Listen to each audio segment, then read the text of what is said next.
Welcome back to Quest for the Holy Ale. My name is Paul. I'm Jake, and we're at Prancing Pony here in Mount Barker. We're about to go in and meet Frank and Corinna and talk about all their beers. So let's go on and have a look. Or a drink.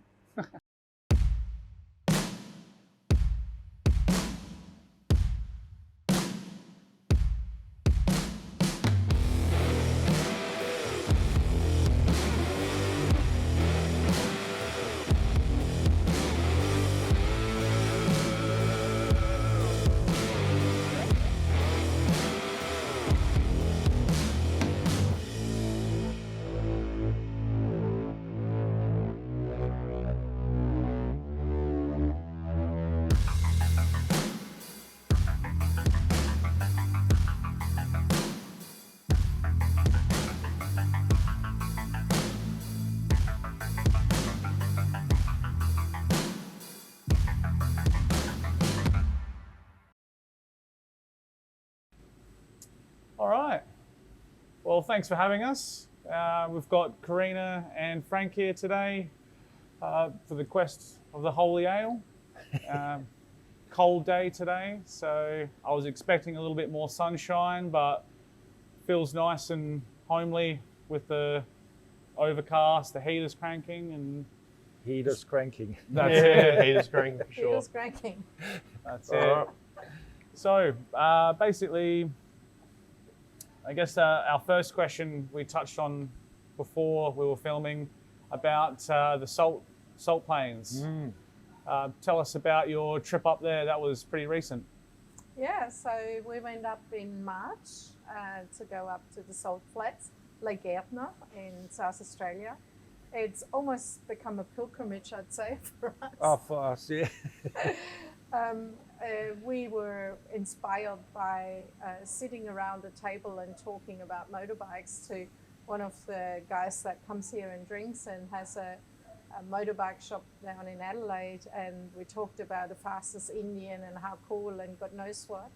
And he said, well, you know, they're doing it in South Australia. And we were sort of a bit gobsmacked because, of course, everybody knows the salt flats in the US, but I hadn't really heard that we're doing land speed racing in South Australia. And long and behold, a couple of months later, we were up there with one bike, and Frank and John Two riders. as the riders, Yeah. pretty much not modified much other than a tiny little fairing, and that's how it got started. So we took a random Royal Enfield Continental out there, and once we were out there, on the last day, I took it out for a little spin.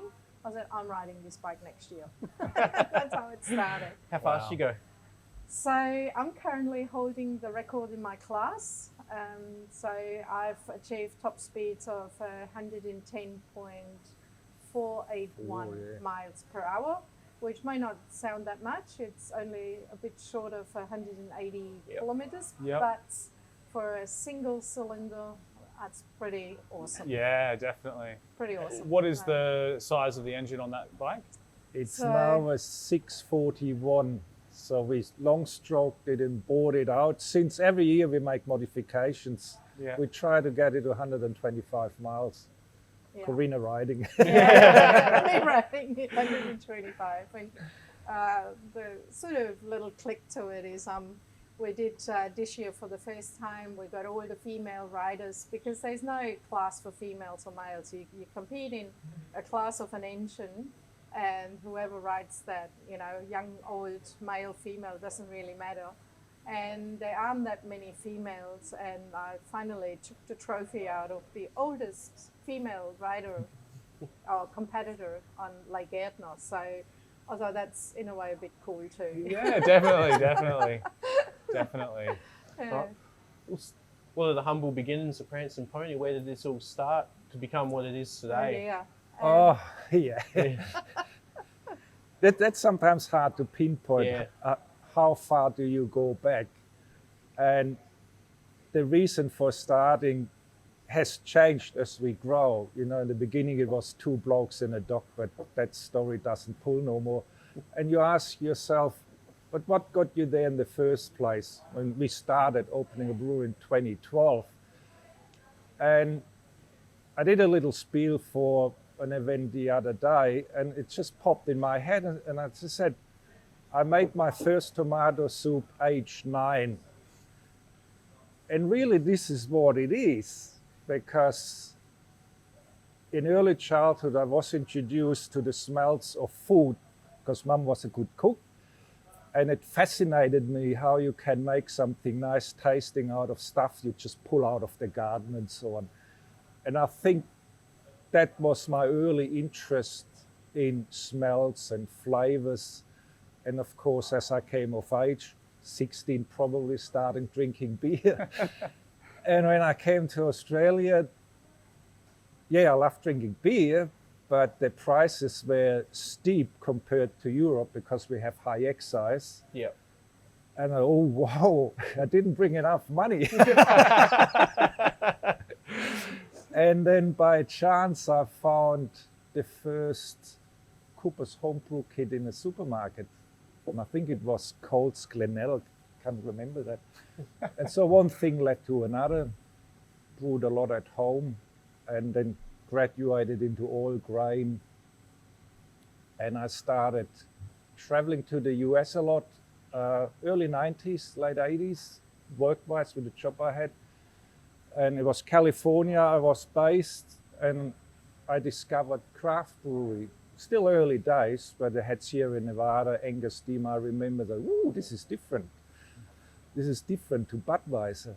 And then I started visiting the various breweries, and I remember hanging out at Lagunitas Brewery, which is now huge. It's been bought up by Heineken. It was a tiny brewery back then at the Petaluma River. And I got to learn how to do this. I got more and more involved. And one day Corinna said, you should start a brewery. Beer tastes good. I can see that's where your passion is. And I said, you're out of your mind. It's 2 times the work and half the pay. But we did it anyway. I think the corporate crap got to us enough. Eventually, I said, chuck it in and try this.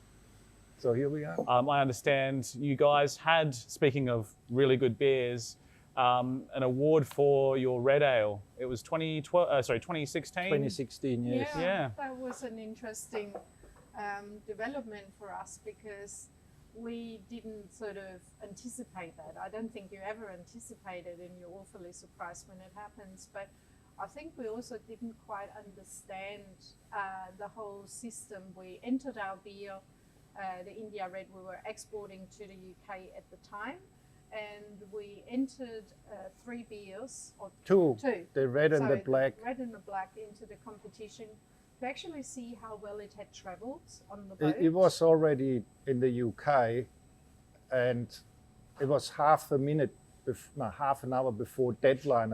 I did the form because our distributor called, would you want to put an entry in? So what's this competition? Yeah, all right. What do we got? So I got a carton of red and a carton of black left. Let's put it in. Yeah, all right. And we did. And then he rang us up and he said, well, we've won a gold. And I said, great, fantastic, winning a gold medal at a competition is awesome. So we celebrated in here, everybody got a free beer. And then he said, but that's not all. They're going to, because it scored high, they're going to do and retest it and rejudge it. And out of the 8 categories, they will then crown a champion trophy. And we said, oh, wonderful. And 2 weeks later, he called us and said, you won the champion trophy. And we said, great. Wow. They got free beer again. And he said, well, but that's not all. We're now going to test the 8 champion trophies in each of the 8 categories, and they're going to crown the Supreme Champion Trophy, and we won it. Wow. And interestingly, Frank and I were on our way to Broken Hill to some participate beer with festival. the Broken Hill Beer Festival that they have there once a year. And we kept on getting those phone calls from all over the world. This is ABC Sweden. And they told us that we won this amazing award. And we arrived in Broken Hill, and I said to Frank, maybe we should turn around. I don't think we can manage the media attention from Broken Hill. Wow. And we turned around and we arrived here, and there was a line of people lining out outside wanting to buy India Red. We'd already run out. We run out. On the first day, and then for the most probably next year, 80% of what we brewed was India Red, India Red, India Red. Everybody wanted to have a taste of it. So it is one of those sort of wow moments. Looking back at it, I don't think we made actually not a big fuss out of it, with the exception of using the words that one of the judges used. He said world's best beer on one of his comments publicly, and I thought, I'll run with that one. Why not? Nice one. Why not? We run with that one. Is that also where the double red, the same recipe for? Is it the hunt for the red velvet? Yeah. I absolutely love that beer. That the community developed that in a way. Yeah. Okay. So we got what's called a Stammtisch, which is a German thing. So all the locals sit around that table Friday night. And I noticed some of our punters having a mix of India Red and stout. It was half. What are you drinking here? Oh, this tastes good.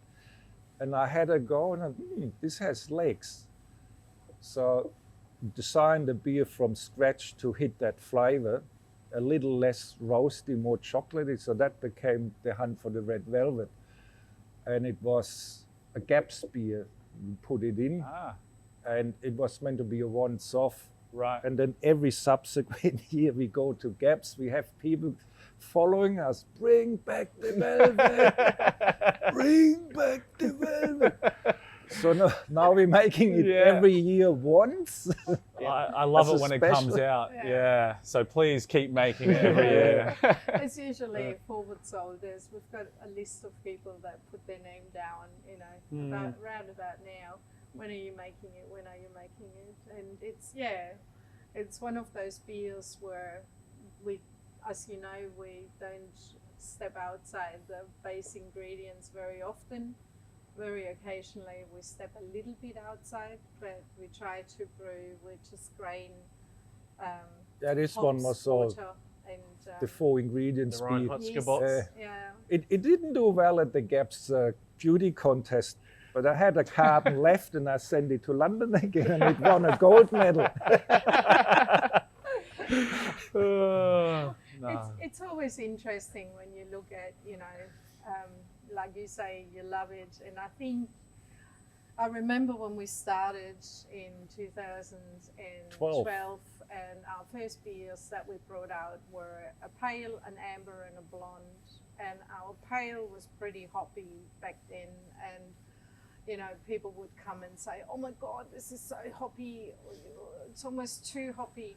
And you drink it now, and it wouldn't even rate on the level of hoppiness, because it has changed over years. And we now expect an IPA to have a minimum of whatever IBU. It's got to be very it's got to be forward. really, really hop forward. So Australians' taste, with the explosion or the revolution, we should most probably call it, of craft beer, has changed. And we now, I don't think that 10 years we would have been ready for the level of sours that we see in the market, or the level of NEPAs that we see in the popularity market. of IPAs has gone bitter. Yes. Now we don't want bitter anymore. They just want fruit juice. Yeah. So But even they get quite bitter. Yeah, they can. I find they get too sweet for me sometimes. Yeah, I like bitterness. depends what people put in. Yeah.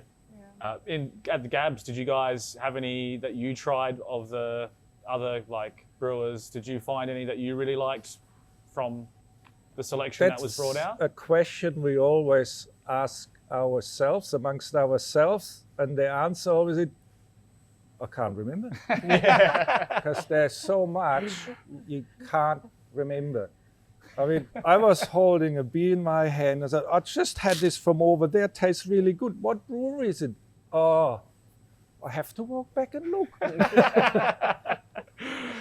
And it is a bit like that. And if that happens to us brewer, imagine what happens to the punters. I mean, Yeah. it's just that Oktoberfest and steroids. You have so many beers to try, and you wake up the next morning, I had a great time. What was the best beer? I remember it was a big stall. So if you got a big stall, you'll be remembered.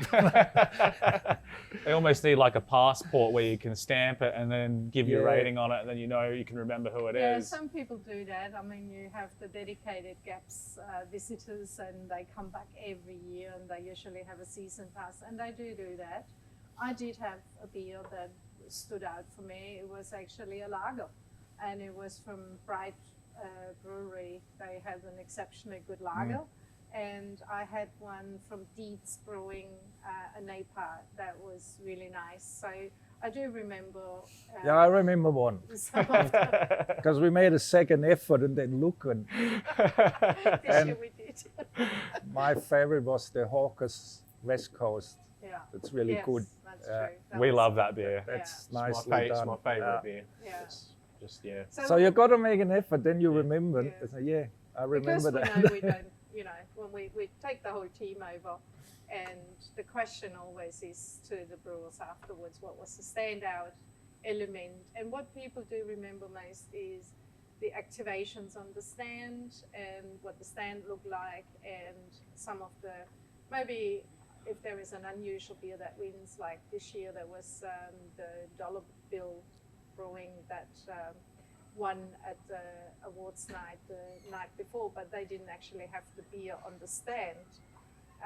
So, Right. you know, you do remember some parts of really outstanding beers, or you may be on a mission to just try stouts one year, or just try Napas one year, and then you have a bit more of a comparison. Yeah. But if you randomly select it, it's really difficult. Really. How long have you been in this location? Coming on 5, 6? 6 years. 6 years. Yeah. So you started in 2012.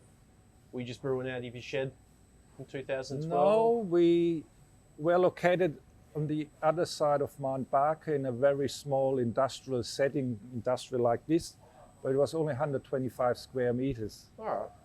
And we had the brew in there, a bottling line was very cramped, and a trestle table with 4 bar stools. People came in for tasting.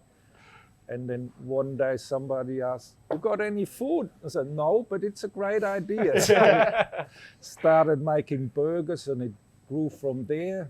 And then we We took forgot the essential part. We bought a sandwich press on from a Harvey sandwich Norman press, yeah. for $69, and we made burgers on that Yeah. much probably for 2 years. And the kitchen was this big behind the conical tank, and people had to stand like that. The tank was going like this. It was Adelaide's hardest working sandwich press for that It 2 sure years. was, absolutely. I think we all got a big gobsmack when one day Lisa, our head of sales, she came in and she said, "Corinna, we've just been named best burger in the Adelaide Hills." I said, "What, on the sandwich press? Are you kidding me?" No one knows that. It was bizarre. As a last question to you guys, what beer would you recommend to someone who's starting into craft beer or wanting to try craft beer? What beer of your collection would you recommend? I go for the Hopwork Orange because it's sort of For someone coming and trying. Yeah, Yeah, correct. yeah, Yeah, someone who's not really Yeah. savvy. I would Sunshine Hopwork. Sunshine or Hopwork, because they're getting a crafty beer and they're getting a beer that has definitely dry hopped flavors, so you get the hop aromas on the nose, but it is not too far off to where they've perhaps come from, and it's a gateway beer for them, so they may become a little bit more adventurous after they've had that. Beers which have a citrusy note on their nose seem to be going down quite well with both females and males that may have not entered the craft beer space before. Most people like the smell of citrus, so, and our Hopwork Orange has those orangey tangerine flavors on the nose. It's not overly bitter. And those that come in and say, what do you have that's equivalent to a 4X or Oh, I had one the other day. And we I had usually point to the sunshine now at Rody. or the roadie? So Yeah. he's asking 4X. What he's asking for is a mid-strength. I can help you. Gave him a Rody because it's 3.4, but it's quite hop forward for what it is. He came back for second one. It worked. That's a win. That's a win. But do you find too that the Zeppelin pulls a lot of people in as well? Yes. Because once again, more of a fruity, citrusy taste. Yes. People who aren't, I guess, inclined to have that, I'll say, beer taste, more of a fruit filled and smells really nice as well. Do you think people would sort of also tend to go towards something like the NEPA? Yes. Well, Frank I often think gets so. people when they come in and he goes straight to the India Red because the India Red has such a amazing flavor on the nose. I've done that with non-beer drinkers, specifically female, used to come in, especially in the past with their partner. What can we offer you? I don't drink beer, all right? Do you drink wine? Yeah. I have something for you. Try the India Red. And I'd stop, smell it like a wine. And then they're amazed. I didn't know beer can smell. And then they get interested. And then it tastes like it smells and they get interested. Because women are so much better with their palate than men. And then they want to know about it. Or I give them the black. Because they say, I don't drink beer, I don't drink wine. Do you drink coffee? Yeah, I got something for you. Can you smell the coffee, licorice, dark chocolate? Yeah. Same thing. So we surprisingly found that many non-beer drinkers can be started on quite forward beers, maybe malty or hoppy or even bitter. Well, on the red ale, I think you'd hook me in if I wasn't a bit, well, I like the taste, so I'll just say I love it, but it's definitely hands down like one of the easier reds that I've had. And I do like wine as well, so I can definitely, I've never thought of it like that. So It's dangerously drinkable for how strong it is. it is, Yeah. and for someone who doesn't drink strong beers and have that off the hat, that'll they'll probably have a second one, and then that'll be about it. So You always got to compare it to, when we get people coming in and saying, oh, your freak show is 11%. We say, yeah, and if that was a wine, you would complain. You just got to put it into perspective with high alcohol and also sort of give people the opportunity to drink it differently, to drink it perhaps more like a glass of wine. And so, for instance, Glass of beer, port. we don't serve in a pint, we only serve it in a schooner. Or in a nice wine glass, and then it becomes a different proposition for the person drinking. And I think for us as a craft brewery, that whole flavor experience is most probably more important than the whole let's see how much Volume. you can drink type of approach. It's definitely about smelling and experiencing flavor in a very different way. And one of the best ways to do it is to say to people, close your eyes, and so they don't see that it is a dark beer. They don't see it's an amber color, and they actually get that smell first, which often relates back when you ask people what is it you don't like about drinking a beer. And in particular with women, they will tell you it smells awful, or I don't like it because I have to burp. So the level of carbonation and what they can smell will drive whether or not they will have a go at it and drink it. Certainly our experience. also the label can be suggestive. Of course. I've known that's happened to me and Jake, where you look at it and you're saying, oh, it tastes like a unicorn. You drink it, you're like, it doesn't taste anything like a unicorn. But if you rip the label off and had it say, you'd be like, oh, is this a unicorn I'm drinking here? I think suggestion also will heavily influence the person trying the beer as well. So Definitely. the submarine got me. I didn't taste one bit of the submarine on the picture, but It's meant to be a submarine diving through a black forest cake. Can't you see the cherries in the background, and it works its way through? We actually, when we made that beer, I made a typical Black Forest cake. It's sort of the area where we come from or close to. And we made it in comparison because the brief was that the beer really needed to have those cherry and dark It needs to chocolate taste like a Black a Forest Black cake. Forest cake put through a blender and a swig of Jägermeister, perhaps. That was the brief, and I think they nailed it. It's delicious. I think they nailed it. If So, they actually made cakes that tasted like that, I'd probably eat more cake as well. So, yeah. but yeah. Well, thank you very much for your You're time. welcome. Yeah, thank you. we absolutely love all the beers and love the establishment, love you guys. So thanks for taking your time out and Sure. talking Thank to you us. for coming up. Yeah, Yeah, look forward to having anytime. some lunch. Yeah. Yeah, and some beers and Beer yeah. and lunch. We'll also have a look around and maybe meet you around Yeah. at the process of making Yeah. it. We're brewing now. Oh, Cool. excellent. Good timing. All Spend right. some time with the Cool. brewer.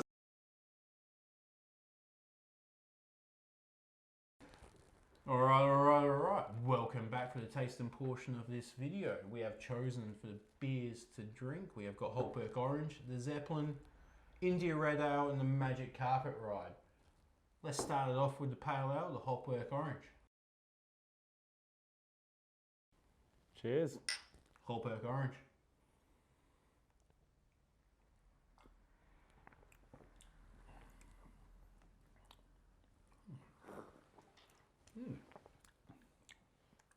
It just has the taste that you want to keep drinking it. It's very nice and citrusy. It's got a nice, yeah. It's quite sweet with the malt, rounds all out. It's got a little bit of bitterness. It's quite crisp, smashable, as Oh. you said. Summertime. I mean, I don't know too many beers I wouldn't smash during summertime anyway, but it's definitely refreshing. I do. There was that one in the Big Shed video. The Thai green curry. Koshism. Oh, coal shizzle. Ah, yeah.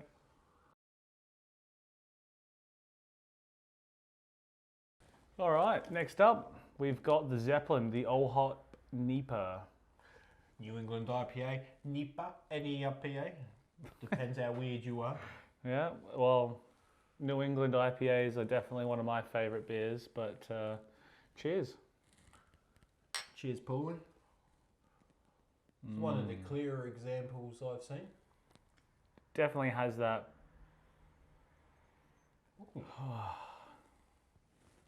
That's Smells quite juicy on the nose. Bit of pineapple. definitely juicy on the mouth as well. That's got a nice stone fruit sort of taste and very. It has a nice sweetness to it, but it's not overpowering. It's not overly sweet like a lot of the New Englands are. Yeah, it tastes different. I remember the last time we drank it, that it was a little bit piffy, a little bit bittery. I mean, the bitterness back is end. still Yeah. is still there. But it's not there. Not like I remember it 2 months ago when we drank it. Yeah, You know what I mean? I don't know. yeah, true. It's quite soft. Quite soft. And it definitely lingers, like that nice sweetness, and it definitely what percentage is this one here? 6.6. You don't taste 6.6 worth of alcohol No. in there either. Not like I would imagine that stout's going to taste when we Oh. get to it. I really can't wait for the stout. Have you already chosen your holy ale without even drinking it? No, of course not. He's gaming the system.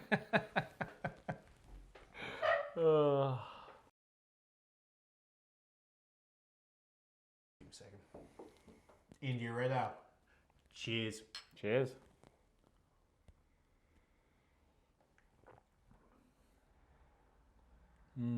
I get that sweetness, very, I don't know, syrup type of like sweetness smell, and then I guess in the mouthfeel as well, it's got a nice sweet coating on it, not like hardly any bitterness, and this one is 7.9.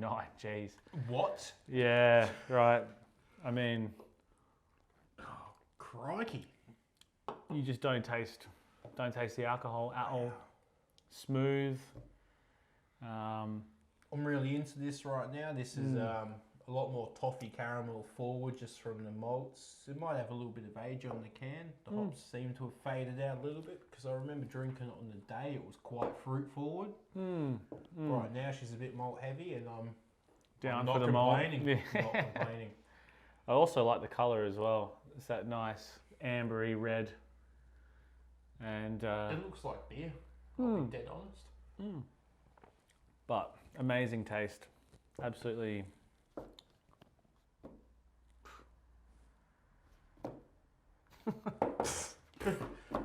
That's just all I've got for it. Last but not least is the Magic Carpet Ride Stout, 9%er. Oof. She's a big boy. Mm.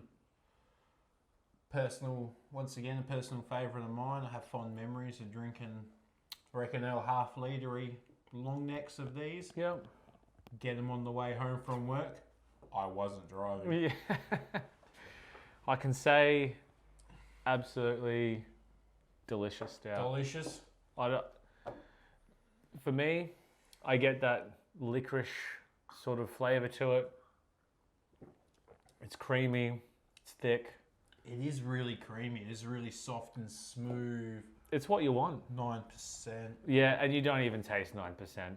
This is, I don't know how Prancing Pony do it, some sort of witchcraft or wizardry, but the percentage of their beers is not reflected in the taste. There's no boozy overtones, anything like that. It's just straight up flavour. I must say though that experimental, the Freak Show, you definitely tasted the alcohol in that one, but it was acceptable. Yeah. But it was good. That was good. the kitchen sink beer, wasn't it? It Felt like it. Oh, what, that it was made in? Yeah, nearly.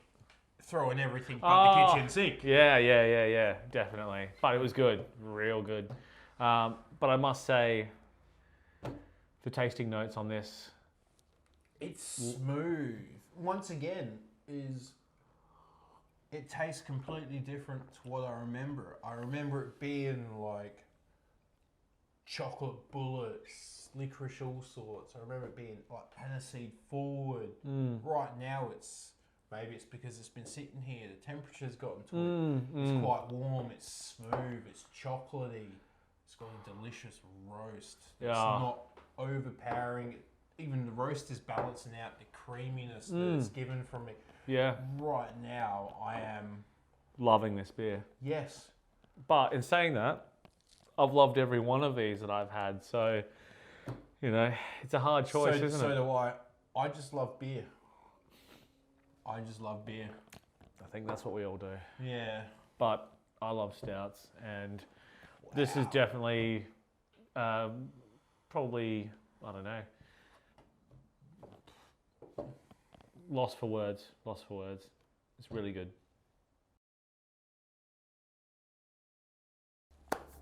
So that is our selection from Prancing Pony. I would have to say pretty stiff competition. Obviously, all really good beers. As I pointed out before, you don't taste the booze in them. All have nice aroma, nice mouthfeel, nice taste. If we could put all four into the winners category, I would.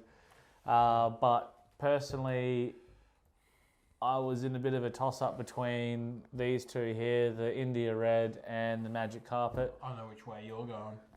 I know which way you're going. I'm going to take Aladdin's approach and jump on the Magic Carpet as my choice. Yeah. Ooh. Yeah. Ooh, a stalemate. And I'm going India Red. India Red. For me, the India Red, I'm a fan of barley wine, and this hit the points of toffee and caramel, and it had a little bit of bitterness to carry it all out.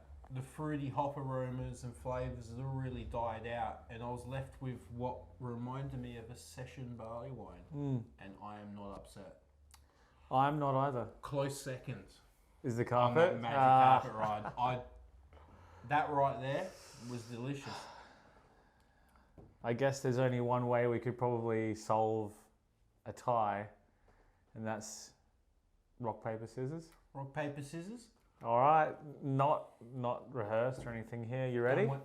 Shall we? Yeah, let's do it. Yeah. We don't want to do two separate charts. We're going to rock, paper, scissors for who's the champion. I think so, because I like both of them anyway. So Yeah, all right. they would both take my place, but there can only be one winner. You ready? Shall we? We shall. Ready? On three? Yep. Just best out of one? Best out of Best one. out of one. All right. Ready?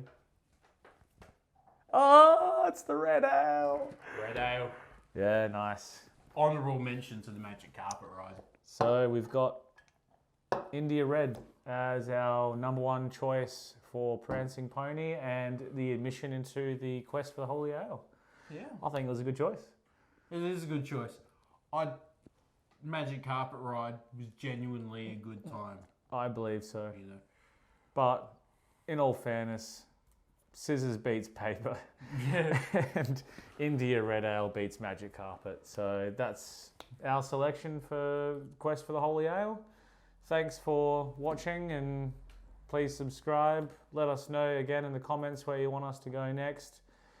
And who knows where our journey will take us. So thanks again.